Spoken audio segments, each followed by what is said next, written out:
Hello everyone, welcome to my YouTube channel Literary Review and my Facebook page Easy Learning. এই ভিডিওতে আমি calendar অ্যাপটিটিউডসের একটি short trick নিয়ে আলোচনা করছি, যেখানে বিভিন্ন ধরনের ক্যালেন্ডার অ্যাপটিটিউডসের প্রশ্ন অনেক সময় পরীক্ষাতে আসে এবং আমরা সেগুলো জানার ভুলে ভুল করে বসি। এরকম বিভিন্ন প্রশ্ন থাকে, যেমন আজকে বার হচ্ছে সোমবার, আজ থেকে 90 দিন পর, আজ থেকে 100 দিন পর। সো এরকম প্রশ্ন, if today is Monday, what is the day after 95 days? What is the day after 95 days? So আজকে যদি সোমবার হয়, তাহলে 95 দিন পর কি তারিখ হবে বা কি বার হবে? সো আমরা অনেক সময় সেটা হাতে গুনে বের করার চেষ্টা করি, যেটা অনেক সময় ভুল হয় এবং অনেকটা এই টাইম কনজিউমিং হয়, খুবই সময় লাগে। সো এইরকম অ্যাপটিটিউড করার খুবই সহজ পদ্ধতি রয়েছে, যেখানে প্রথমে আমাদের এই বার ওয়াইজ তারিখের এই বারের নামের একটা কোড আছে, সেই কোডগুলো জানতে হবে। যেমন সানডেকে 0 হিসেবে ধরা হয়, মানডেকে 1, টুয়েসডেকে 2, ওয়েডনেসডেকে 3, থার্সডেকে 4,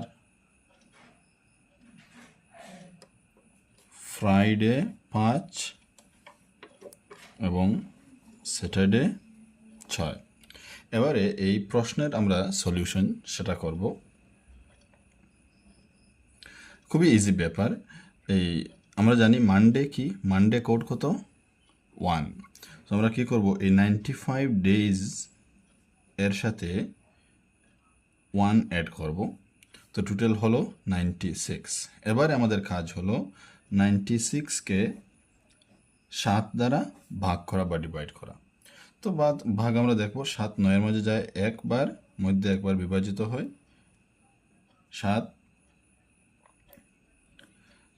2, তারপর 6 26, 26-এর মাঝে যায় 3বার, যেটা হবে 21, তারপর 5।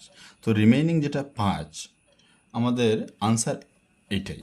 এবারে দেখবো 5 কোডটি আছে কার? ফ্রাইডেতে, শুক্রবার।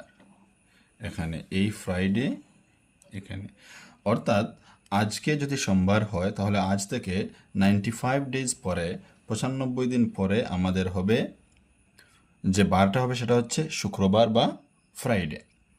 এবং আমরা সবসময় এই যে রিমেইনিং যেটা থাকবে, অবশিষ্ট যেটা থাকবে, সেটাকেই আমরা বার বলে বা তার কোড মতে আমরা সেটাকে আনসার বলে ধরে নেব।